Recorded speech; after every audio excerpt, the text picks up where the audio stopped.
Tonight, the country travel allowance for regional politicians undergoes a major overhaul, and a man escapes injury after a car rollover near Port Augusta. From our 7 Spencer Golf Studios, your nightly news with John Hunt begins now. Good evening. South Australia's regional state MPs will no longer be able to claim money for staying with family or friends while in Adelaide for work. It's part of drastic changes made that will overhaul the country members' accommodation allowance. After months of scrutiny and debate, politician perks are changing. The allowance available for regional politicians is getting an overhaul. There should be complete accountability and transparency when it comes to the country members' allowance. Previously, up to $234 was available for those who incurred expenses while on official business in Adelaide. That's now changing. MPs who own or rent a second property will now only be able to claim $185 a night. MPs who stay in commercial accommodation will still be able to claim $234. However, they will need to provide receipts. In a statement, Treasurer Rob Lucas says the government welcomes the clarification given to MPs about what they can and cannot claim. When you see people claiming for staying at a family's place, at an in-law's place, that is just unacceptable. People claiming, saying they were in Adelaide when they were elsewhere, that is totally unacceptable as well. The number of total days politicians can claim will also be capped at 135 per financial year. Labor has welcomed the changes but says it shouldn't have taken a scandal to change the system. We are moving in the right direction, but it should have happened a lot sooner. Sophia Contagonis, 7 Spencer Golf News. A large-scale search has continued today for 2 missing men after their boat disappeared between Port Lincoln and Kangaroo Island over the weekend. Police say they hold grave fears for their safety as the search grows more desperate. Nathan Regter has the story. Well, after 3 days, there's still no sign of Derek Robinson or Tony Higgins, and hopes of finding them are now fading with every passing hour. The air search resumed at first light this morning with a Challenger aircraft backed up by a police helicopter scouring the area. It's a mammoth task. The search area spans more than 4,500 square kilometres of unforgiving ocean. The drift patterns we've seen that have been developed by AMSAR suggest that drift has not been great over the last 3 to 4 days, and so you would expect that any debris would still be floating in the area where or near where the boat came to grief. Police say they remain hopeful the pair is still on board the vessel with no sign of debris found from the 30-foot fishing boat. They say it was equipped with flares and life jackets but are unsure whether there was a working radio. There has been no sign of either the boat or Mr Higgins or Mr Robinson. There has been no sign of any debris. We still do not have a distress signal. We still do not have an EPIRB activation. We still do not have a flare. Mr Higgins had purchased the boat in Coffin Bay and planned to sail it to Goolwa for restoration. The duo contacted a friend on Friday night to report engine troubles, saying they would divert to Kangaroo Island but never arrived. Whilst there's still hope, we would look to continue the search, but given that we've found no sign of them at this stage, again we'll have to weigh all of that information up as we move forward. The painstaking operation will begin again tomorrow, with rescuers and loved ones growing increasingly desperate to find any sign of the missing sailors. A 21-year-old man has had a lucky escape after his vehicle rolled on the air highway at Lincoln Gap. Emergency services responded to the call out 25 kilometres out of Port Augusta at 10:30 last night. A serious incident that could have been much worse. Emergency services arrived to find a Nissan Patrol resting on the opposite side of the air highway on its head, along with another vehicle that was being towed on a trailer. Police say a mechanical fault was the likely cause. Looks as if one of the tyres on the car trailer, the wheel nuts have sheared off completely, which caused the trailer to go out of control, which then caused the driver to lose control. Hence the rollover. The 21-year-old man from Anguston was believed to be driving to Lock on the west coast. He escaped uninjured but allegedly returned a positive blood alcohol reading. He was subsequently taken to the Port Augusta police station for a breath analysis test, which had a result of 0.077, which is over the legal limit. The driver was reported for drink driving, with investigations continuing into the alleged result. Police once again warning of the dangers of mixing driving and alcohol. Drinking and driving don't mix, and this is a clear example of something going wrong, and going wrong in a big way. It was very lucky that he wasn't injured as a result of the crash. Laura Milovanovic, 7 Spencer Gulf News. A 57-year-old woman has been handed a large fine after being caught drink driving in Port Broughton Friday night. Patrols allege they stopped a Suzuki station wagon on Dorling Road just after 7:30 as part of Operation Stop Drink Drug Driving. The Morfett Vale woman allegedly returned a blood alcohol reading of 0.078. She was issued with an $817 fine. Still to come tonight, Whyalla Police urging people to follow the road rules, and Port Pirie Food Bank in need of fresh faces to join the team.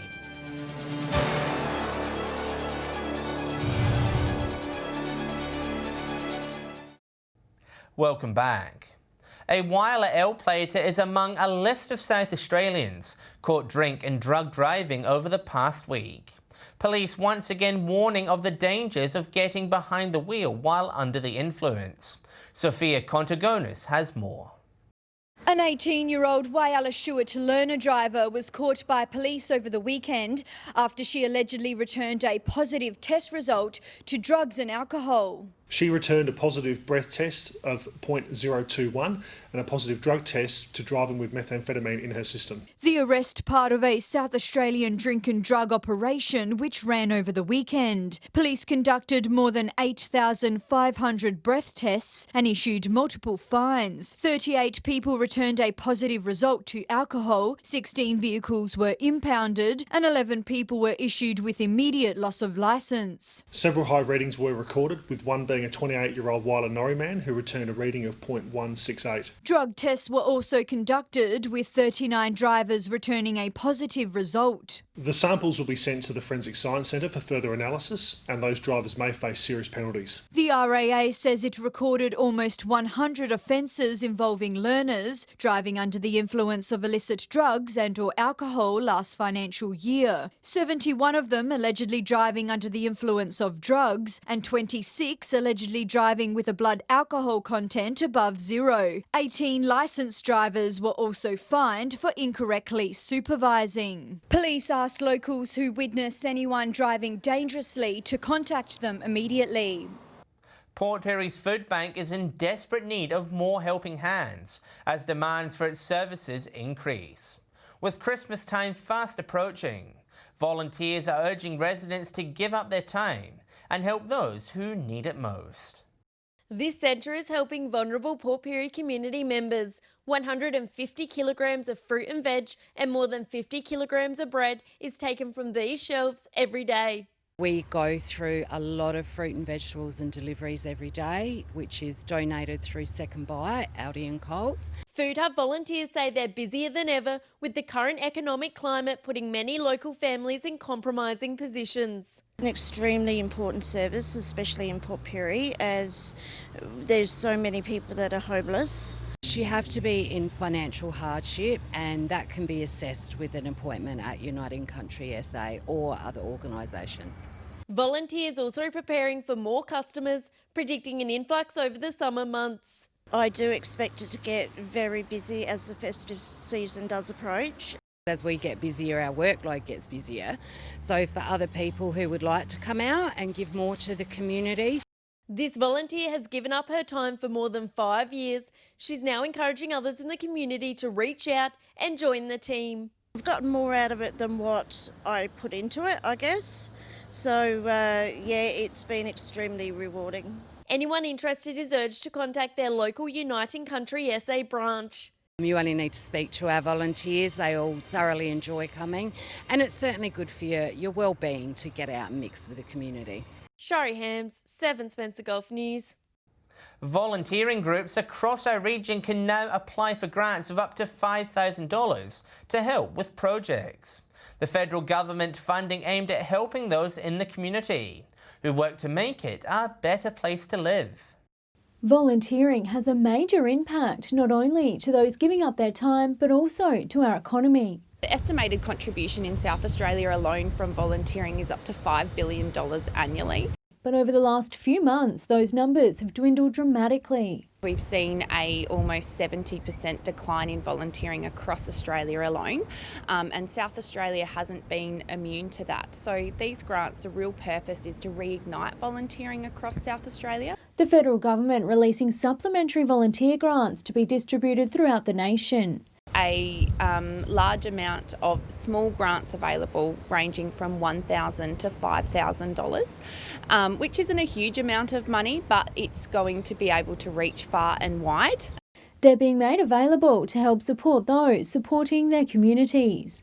They are for volunteer involving organisations who need things like equipment and helping to pay for any transport costs or anything like that that is involved with volunteering. Funds will also help groups with new COVID safety measures. A lot of those grassroots programs need some financial aid to reignite their program, to help adhere to safe practices so that the people can volunteer in a safe environment. Laura Milovanovic, 7 Spencer Golf News. Stay with us. UniHub prepares to open its door to prospective students. And a Port Pirie soccer team kicking goals for regional South Australia.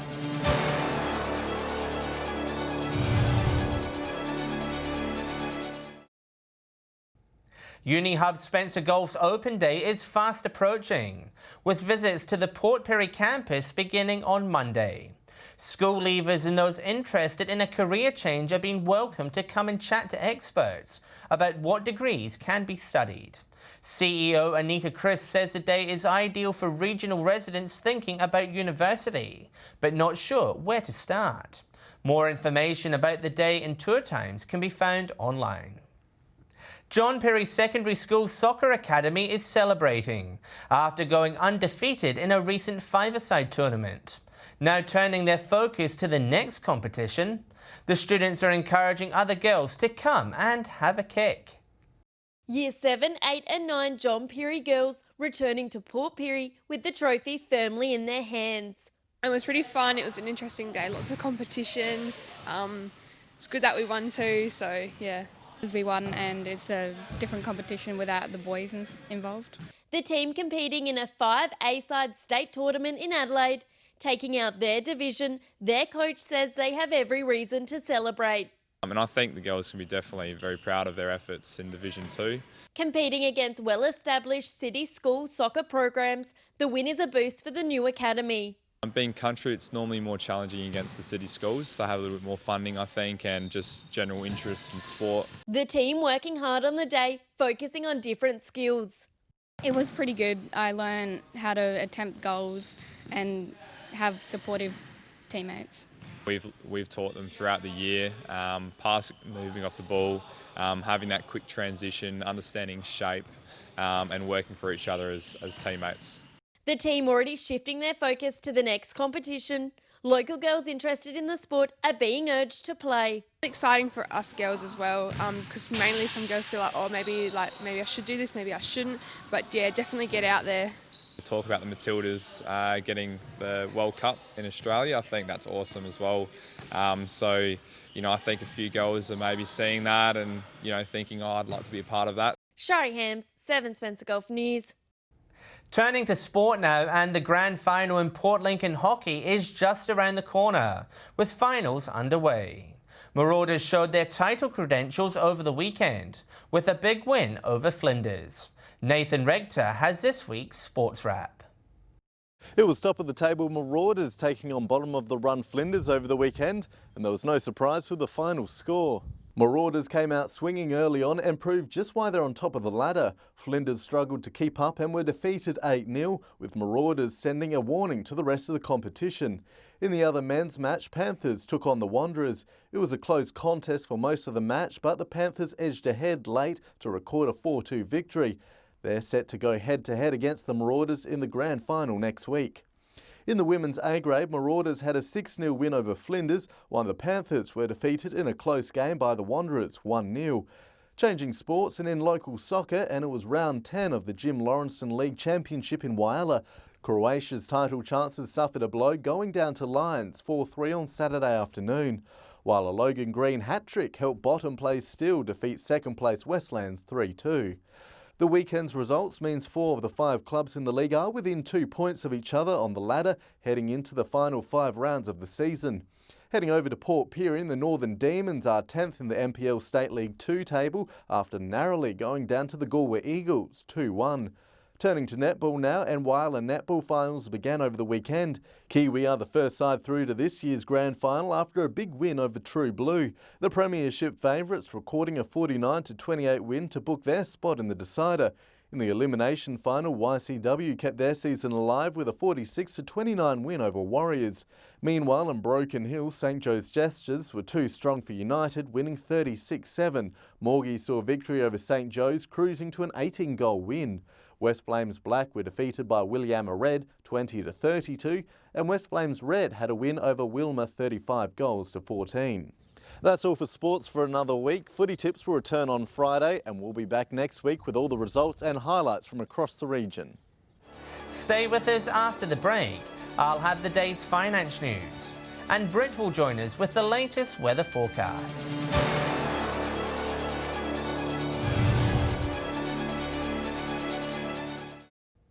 Hello again. Time for a check of the day's finance news. Santos, one of the day's strong performers, up by more than 1%. Wesfarmers and Westpac were also up. Regional Express was down. Iron Road and Elders were steady. And the ASX 200 in all odds also finished in the green by around 1%. To the weather now, and it's been another mostly sunny day across the Spencer Gulf and Broken Hill. With all the details, here's Britt. Thank you, John, and good evening. It was a hot one at Broken Hill today, recording a high of 32 degrees. A little cooler about the Spencer Gulf, Port Augusta reaching 24, Port Pirie 20. 17 degrees was the high for Whyalla, Port Lincoln, Woodna and Coffin Bay today, with Kadina, Cleve and Clare all reaching 15 degrees. Looking at today's skies, and the satellite images show extensive clouds streaming over the Spencer Gulf, associated with a cold front. To our north, clearer skies under a ridge of high pressure. Moving on to tomorrow now, with south to southwesterly winds on the Gulf waters at 10 to 15 knots, but reaching up to 20 knots at times in the north later tomorrow afternoon. Seas around 1 metre, swells south to southwesterly at up to 1.5 metres. It's looking to be mostly sunny at Port Lincoln tomorrow with a top of 17 degrees. Cleve sunny and 19. Sunny at Woodna with a forecast high of 24. Whyalla mostly sunny tomorrow with a top of 20 degrees. Port Augusta partly cloudy with a top of 23 degrees. 20 the top for Kadina, looking nice and sunny. Port Pirie mostly sunny tomorrow, a top of 23. Clare sunny and 18. Broken Hill partly cloudy tomorrow and a little cooler than today, a top of 21 degrees. Now let's take a quick look ahead to Thursday, mostly sunny across the region, heating up at Woodna with an expected top of 31 degrees. Port Augusta 30, Port Pirie 27, a top of 26 degrees for Whyalla, Kadina 24, Broken Hill 23, Port Lincoln with a top of 21 degrees. It's looking sunny at Broken Hill on Friday with partly cloudy conditions across the Spencer Gulf and possible showers about the Lower Eyre Peninsula. Port Augusta and Woodna both with tops of 32 degrees, Whyalla and Port Pirie both 29, Kadina and Broken Hill 25, Port Lincoln with a top of 23 degrees. And finally now to Saturday with showers forecast across the Spencer Gulf region. Broken Hill remaining dry with a top of 26 degrees there. Port Augusta also 26, Woodna, Whyalla and Port Pirie all 23, Kadina 20 and a top of 17 degrees forecast for Port Lincoln. John, that is the forecast, and with that, it's back to you. Thanks, Britt. And that's the local news this Tuesday evening. Thanks for your company. I'll have updates later, and we'll be back tomorrow night at 7 p.m. Until then, on behalf of the team, enjoy your evening. Good night.